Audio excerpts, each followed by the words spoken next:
Здравствуйте! В эфире еженедельный тележурнал о футболе на телеканале БСТ. Наш девиз: футбольный клуб Уфа, даешь премьер-лигу. И вот главные темы сегодняшнего выпуска. СКА Энергия и Торпедо. Мы играли на победу. Очередные матчи футбольного клуба Уфа. Папа приехал.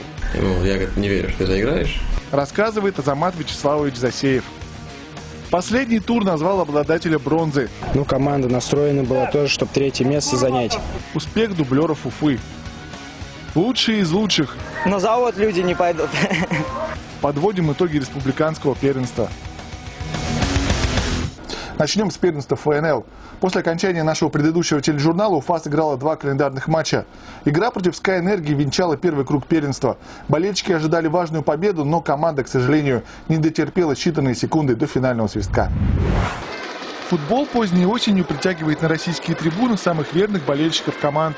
Несмотря на холод и моросящий дождь, уфимский стадион «Динамо» полномерно заполнялся. И старый млад торопились посмотреть на 2 коллектива открытия текущего сезона Национальной лиги. Третья команда дивизиона прибыла в столицу Башкортостана за очками, о чем и не скрывала, несмотря на отсутствие поддержки на трибунах. Я думаю, обе команды хотят выиграть, и все. Одна хочется выиграть дома при своих зрителях, которые, кстати, достойно поддерживают. Мы хотим взять свои очки на выезде, остаться на том месте, на котором мы, а то и подняться.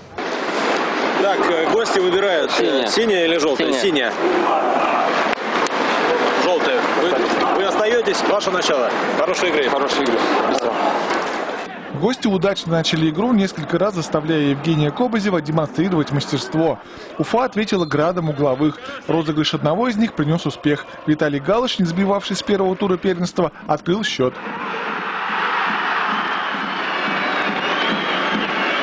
Далее определенную фору хозяевам дал арбитр, вполне справедливо отправив в раздевалку Максима Зюзина. Удаление не удаление, мы же хотим взять очки, мы приехали сюда за очками, не буду скрывать, независимо от того, хорошая команда или плохая, приезжаем на выезд за очками. Соперники продолжили проявлять эмоции в центре поля и часто шли лоб в лоб, а матч медленно, но верно катился к победе хозяев. Но последний натиск армейцев из Хабаровска, который начал голкипер гостей, завершился взятием ворот. Вышедший на замену Мамтов точным ударом в дальний угол разочаровал уфимских болельщиков. Мы ожидали, что будет борьба, но мы знали, что на своем поле у нас будет преимущество. Нас поддерживают болельщики, мы играли на победу, не дотянули, очень обидно. Вырвать победу Уфа могла уже на последних секундах. Могучий удар Вильяма потряс перекладину. 1-1. Башкирская дружина без 4 игроков основного состава теряет очки дома. СКА Энергия без лучшего бомбардира Луценко подарила своим болельщикам выездную ничью. Обидная ничья не позволила Уфе занять 8-е место по итогам первого круга первенства ФНЛ и завоевать путевку в Кубок Лиги. Тем не менее, 9-я позиция на экваторе дебютного сезона, результат вполне приемлемый. И сейчас мы подводим итоги первого круга для Уфы. В своем дебютном сезоне в первенстве ФНЛ Уфа уже провела 16 матчей, 7 дома и 9 на выезде. Одержано 7 побед, 3 встречи завершились в ничью, 6 раз уфимские болельщики ощутили горечь поражения. Максимальная беспроигрышная серия, зафиксированная в начале сезона, составила 4 матча. Разница забитых и пропущенных мячей пока отрицательная, но всему виной неоправданно крупная фиаско в Екатеринбурге – 0-4. Есть в активе и крупная победа над некогда легендарным столичным «Торпедо» 3-0. 24 набранных очка позволяют Уфе находиться на экваторе турнирной таблицы, занимая 9-е место. Напомним, состав Уфы для выступления в ФНЛ формировался менее чем за неделю до старта первенства. На сегодняшний день в официальных матчах турнира поучаствовали 23 футболиста. Гвардейцами команды являются несгибаемые Михаил Попов и Роман Войдель. Каждый из них провел на поле все 16 игр. При этом капитан нашей команды вообще сыграл без замен. В отличие от Попова и Войделя, вернувшийся в строй после травмы Андрей Киреев пока записал себе в актив лишь пару минут. Еще ни разу не выходил на поле появившийся в Уфе по ходу сезона Андрей Михеев, а также третий вратарь Игорь Степанов и несколько заявленных за команду юниоров. Чаще всего не доигрывал матч до конца Михаил Маркосов, заменявшийся 9 раз. Его коллега по атаке Виталий Галыш чаще всего появлялся на газоне по ходу матча, таких случаев 8. К 17 мячам, забитым Уфой, имеют отношение 9 футболистов. Лучшие снайперы команды, нападающие Маркосов и Галыш, с 4 и 3 голами соответственно. Третий форвард Диего Карлос де Оливейра пока отличился лишь раз. Вторая линия по результативности у Уфы, как ни странно, защитники. Попов и Сергей Путилин заставляли впадать в неистовство болельщиков по 2 раза. Еще один точный удар на счету Андрея Смирнова. Среди полузащитников команды с 2 мячами лидирует Войдель. Есть забитые мячи и у воспитанников уфимского футбола Юрия Кириллова и Александра Васильева. 18 пропущенных мячей распределились между вратарями команды совсем неравномерно. У Евгения Кобызева, проведшего от звонка до звонка 15 встреч, их 17. При этом в активе основного голкипера Уфы 5 матчей на 0. В единственной игре в первенстве ФНЛ свой мяч пропустил Дмитрий Изотов. Футболисты Уфы в первом круге получили 45 желтых карточек, 2 из которых перетекли в удаление с поля. У Андрея Смирнова 6 горчичников с учетом 2 заработанных в матче в Новокузнецке, 5 у Азамата Засеева, по 4 у Галыша и Маркосова. После прямой красной карточки досрочно покидал поле тот же Засеев. За 2 предупреждения в матче Максим Тишкин. Самым полезным игроком Уфы в первом круге редакция нашей программы единогласно признала Романа Войделя. Впереди круг второй. В 2012 календарном году по окончании половины первенства Уфа должна провести еще 5 матчей. Один из них против «Торпедо» уже состоялся. Следующий матч Уфа сыграла в Первопрестольной против «Торпедо» и сыграла очень даже хорошо. Но, к сожалению, по итогам 90 минут встречи счет на табло был ничейным 2-2. На этот результат повлияло несколько судейских ошибок. Может, болельщиков дисквалифицировано «Торпедо» и не хватило для победы. У гостей в этой встрече забивал только Михаил Маркосов, благодаривший небеса за свой первый дубль в сезоне. Первый гол «Торпедо» получился неоднозначным. Как судья увидел в этом эпизоде пенальти, понять сложно. Но к перерыву счет стал равным. Затем на Восточной улице началась метель, потом выглянуло солнце. И под вполне себе апрельскую капель Маркосов еще раз вывел Уфу вперед. Но 2 очка она сама и потеряла после того, как вся оборона гостей забыла о родине при розыгрыше штрафного. 2-2 обе команды остались в середине таблицы. Следующим соперником Уфы в ФНЛ станет «Волгарь» из Астрахани. Этот матч состоится на уфимском стадионе «Динамо» 30 октября. Начало встречи в 20 часов 30 минут.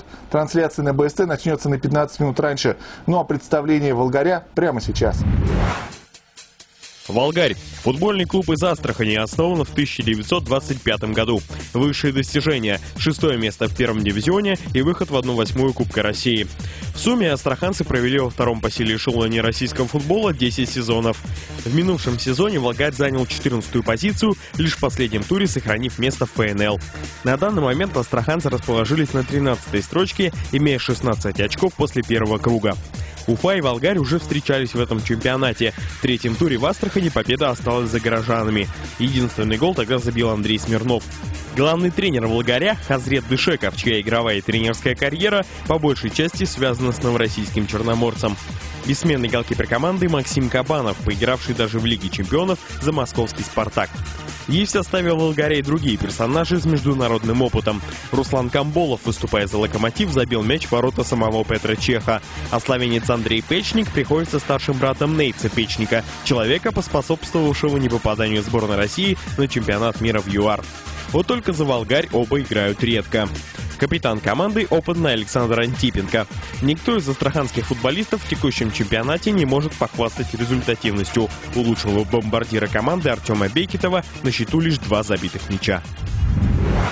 Для полузащитника Азамата Засеева последние 10 дней получились неоднозначными. С одной стороны, несправедливое удаление в Новокузнецке. С другой – радостное событие – приезд отца. Но, к сожалению, Вячеславу Засееву увидеть сына в игре против Sky Energy в силу дисквалификации не удалось. Тем не менее, затем отец и сын пригласили нашу съемочную группу к себе домой. И вот что получилось. 24 года, телец, без вредных привычек, спортивное телосложение, профессиональный футболист. Именно так бы выглядела анкета полузащитника «Горожан» на одном из сайтов знакомств. Но завидный жених Уфы Азамат Засеев пока весь в футболе. Ему не до амурных дел. Хотя вид спорта номер 1 Азамат полюбил не сразу. Занимался из-под палки. Все изменилось в одночасье. Хитрость опытного тренера дала свои плоды. Была игра какая-то, там тоже по юношам, были детьми. И тренер меня не поставил в состав и сказал такую вещь, что да, говорит, Азамат, ты говорит, все равно никогда в жизни не будешь играть в футбол. И, мол, я говорит, не верю, что ты заиграешь. Ну, лучше так, приходи на тренировки и все. И вот меня как-то, не знаю, переклинило или что. И вот все, пошло. Но раньше тренера талант сына разглядел отец Азамата. Играя вместе с сынишкой в футбол, он понял, из мальчишки получится толк. Он как-то удивительным образом очень точно стал попадать по мячу.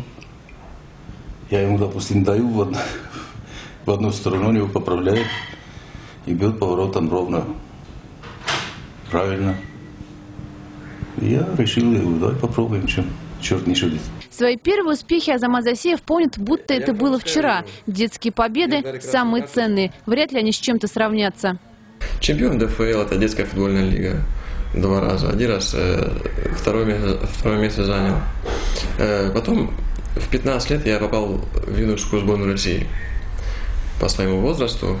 И для меня это уже был большой успех, потому что Россия у нас огромная. Я попал в команду, это мне очень повезло. Выезжал на всякие турниры. Там Португалия, Англия. Папа для Азамата – опора, верный друг и, конечно, главный болельщик. Вячеслав Засеев не пропускает ни один матч сына. В родном городе он даже организовал фан-клуб уфимской команды. Футбольная команда Уфы, участок в Осетии, который болеет за Уфу. Это мои соседи, мы собираемся и болеем и за Азамата, и за Уфу одновременно. Видятся они нечасто, потому, встретившись, не наговорятся. За время разлуки тем для обсуждения накапливается немало. Но к расставаниям уже привыкли. Много лет Азамат выступает за различные клубы. Дома он редкий гость. Мой профессиональный первый клуб – это Алания, Владикавказ, с моего родного города. Год поиграл, к сожалению, вылетела команда в первый дивизион. Там я не остался. Было предложение с Самары, с Крыльев Советов. Я туда приехал. Там я проиграл 3 года.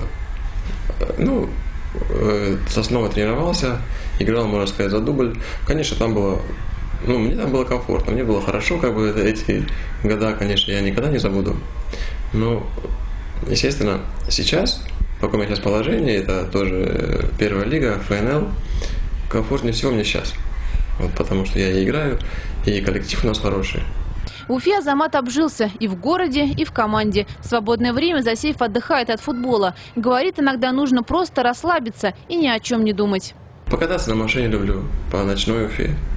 В кино, там с ребятами посидеть, пообщаться. Вот.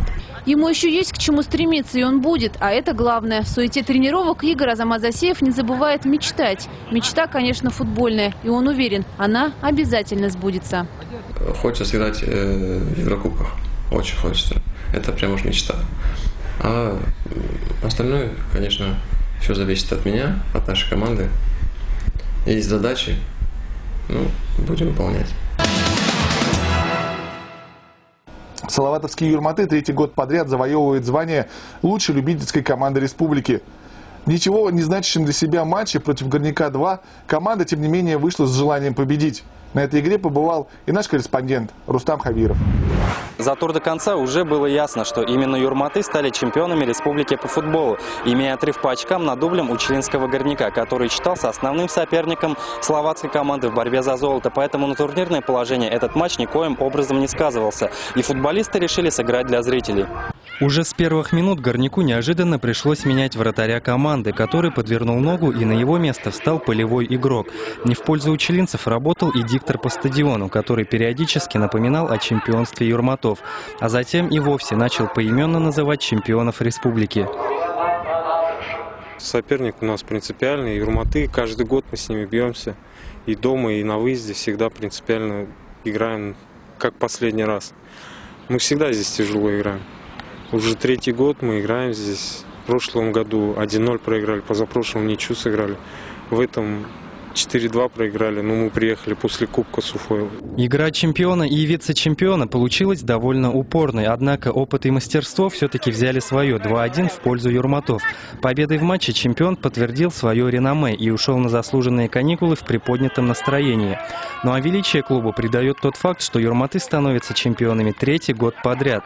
Кстати, почти с тем же составом и главным тренером Андреем Захаровым. Я говорил уже об этом, да, мы переросли этот уровень чемпионата республики. Работаем над тем, чтобы найти понимание в городе, в республике, чтобы выйти в конце концов поиграть на уровень немножко повыше. Готовы ребята сегодня уже, я говорил в предыдущих своих интервью, что 10-11 человек у нас сегодня могут играть в 3-м дивизионе, а 2-3, думаю, даже и во 2-м дивизионе не затеряются. Для училинцев, несмотря на итоговое 2-е место, сезон также можно занести в актив. Наверняка в следующем году юные шахтеры попытаются прервать гегемонию юрматов. С одной стороны, вроде бы такая вот радость небольшая, что все-таки в призерах 2-е место заняли. Вот. А с другой стороны, какой-то осадок остался, что не смогли побороться за 1-е место. Единственная интрига первенства республики в последнем туре, кому достанется бронза. Дублеры главной команды Башкортостана принимали Приютова, их устраивала только победа. За бронзовым матчем наблюдал Артем Кочешев. Фиаско в кубковом финале запомнится приютовским футболистам надолго. Поражение 0-5 при своих болельщиках – сильный удар. Проиграть еще и борьбу за бронзовые медали тому же сопернику было бы обидно вдвойне. На этот раз в составе уфимцев не было представителей основной команды. Да и сама встреча проходила не на приютовском огороде, а на искусственном газоне стадиона «Динамо». На этом отличия заканчиваются. Как и в Приютово, подопечные Макича Микаэляна оформили комфортное преимущество уже в первом тайме. Счет открыл Олег Купряков, второй же мяч на счету Эльвира Якупова. Итоги первого тайма для команды из Приютова неутешительные. Счет 0-2 и полное преимущество соперника. Бронзовые медали, которым приютовцы старательно шли весь сезон, буквально уплывают из рук. Во втором тайме картина принципиально не изменилась, а после того, как Ильназ Жданов довел счет до крупного, стало ясно, своего уфимцы уже не упустят. Приютовцы ответили лишь одним взятием ворот, которое вовремя зафиксировал линейный арбитр. 3-1 и бронзовые медали остаются в Уфе. Может быть, не настроились на команду. Команда хорошая, тренируется. Ну, думаю, что не настроились, скорее всего. По игре вроде моменты были, получалось все, но невезение, маленькое невезение, чуть-чуть. Ну, тяжело была победа до нас. Потому что это какое? Ну, команда настроена была тоже, чтобы 3-е место занять. Но мы были в этот момент посильнее и победили. Бронзовые медали стали для команды Макича Микаэляна венцом неплохого сезона. Кубок Республики и награды чемпионата для молодой команды большой успех. Тем более, учитывая, что летом состав Уфы-2 покинула большая группа игроков, перебравшаяся в Учелинский Гордяк. Все знают, что у нас Семиров, вот сейчас ребята находятся в Учелях. Я там, как сказать, с восхода ребят и находились из города. Съездил, смотрел, набрал новая команда, скажем, концовка уже они прибавили. Неплохо выглядит. Тарасян новенький, Туликаев Рафаэль новенький, хороший, Ягодинский. Вот, скажем, вот так очень сильное усиление пошло. Вот.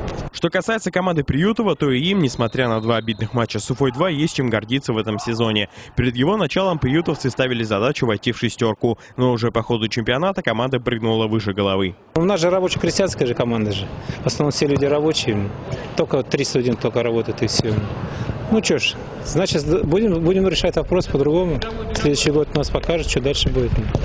Как вообще в целом итоге сезона оцениваете? Неплохо. С одной стороны, неплохо. Второе, говорится, место на Кубке Башкирии. 4-е место в этом году.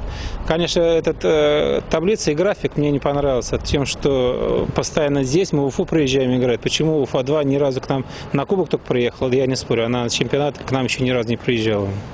Может, на следующий год поймут они, говорят, это наше руководство футбола. Что будет так? Ну, дальше будем смотреть. Обе команды берут паузу до весны. Уфе-2 предстоит сражаться еще и в 3-м дивизионе. Вполне вероятно, что состав команды вновь серьезно изменится. Приютовцам остается пожелать сохранить свой самобытный коллектив. А теперь подведем итоги республиканского первенства. Оно получилось вполне удобоваримым для болельщиков. И команды заняли достойные для себя места. Ну а мы взяли на себя ответственность и не только описали контуры прошедшего сезона, но и выбрали лучших из лучших по нашей версии. Итак, от Дивона до Юрматов и наоборот. Команда Андрея Захарова по ходу турнира потеряла лишь 5 очков, в среднем забивая больше 3 мячей за матч. Одолеть Юрматы в первенстве республики, так же как и в Кубке, сумели лишь приютовцы. Дублеры Горняка, как и салаватовцы, обеспечившие себе медали, правда серебряным отливом, из провалов прошли всю турнирную дистанцию.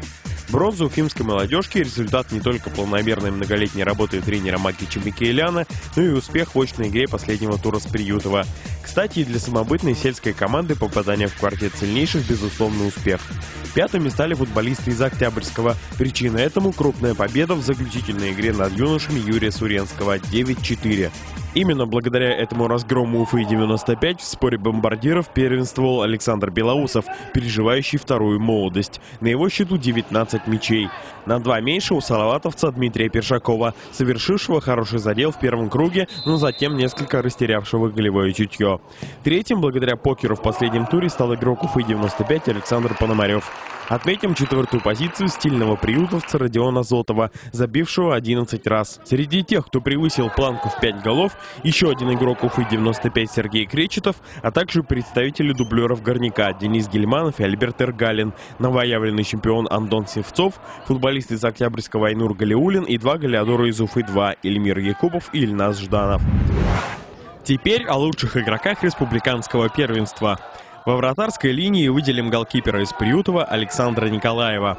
Лучшим защитником редакция нашей программы признала представителя дублеров Горняка Тагира Галазуддинова. В центральной линии отметим Антона Севцова из Юрматов. Лучший нападающий, 3-й бомбардир турнира Александр Пономарев из Уфы-95. А самым полезным игроком первенства по версии нашей программы стал Александр Белоусов из Девона. Лучшим тренером мы признаем наставника дублеров Уфы Макича Микаэляна. Его команда сумела положить в завоеванный кубок Башкортостана бронзовые медали первенства. Лучший арбитр – перспективный и молодой Денис Данченко. Теперь символическая сборная любительского сезона в республике, составленная по схеме 4-4-2.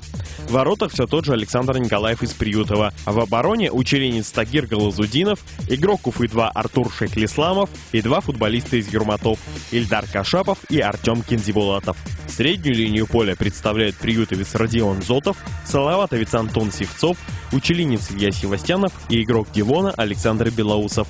Пару нападающих составили Александр Пономарев из Уфы-95 и Ильназ Жданов из Уфы-2. Прошедшее первенство республики, безусловно, украсило выступление Руслана Адершина.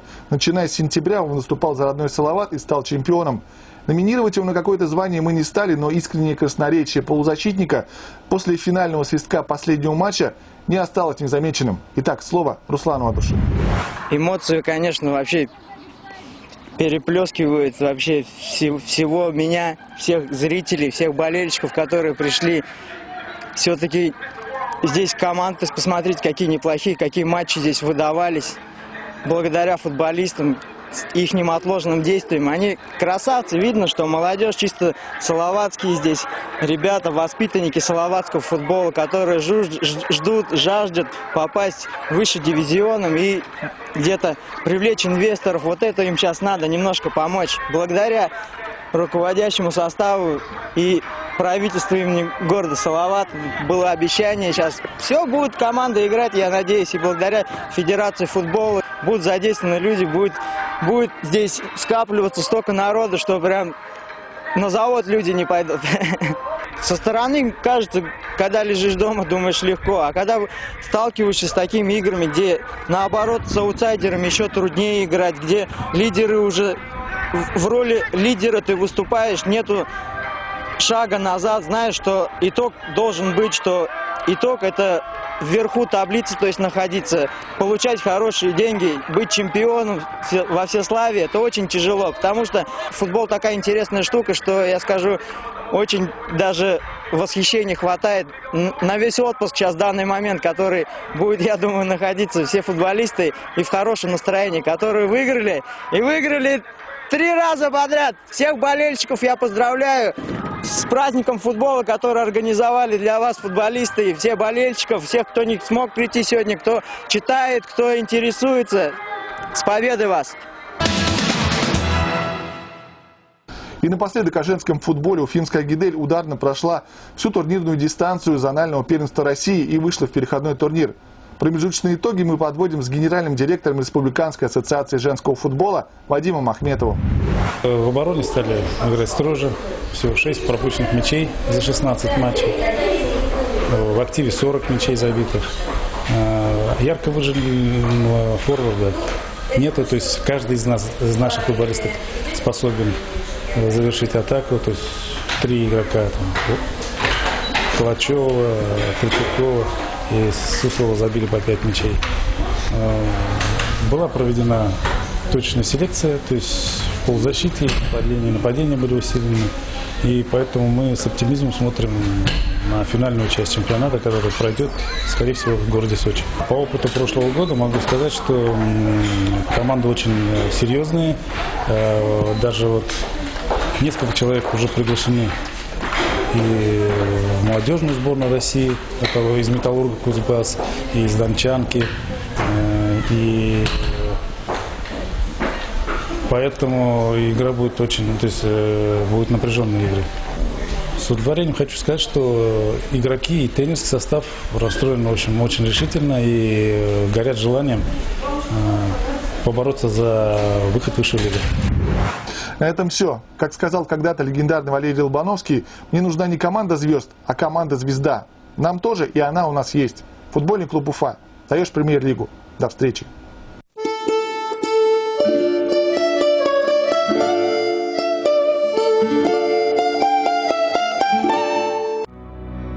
Ветер, туман и снег. Мы одни в этом доме. Не бойся стука в окно, это ко мне. Это северный ветер, мы у него в ладонях. Но северный ветер мой друг. Он хранит то, что скрыто. Он сделает так, что небо будет свободным от туч. Там, где взойдет звезда Аделаида.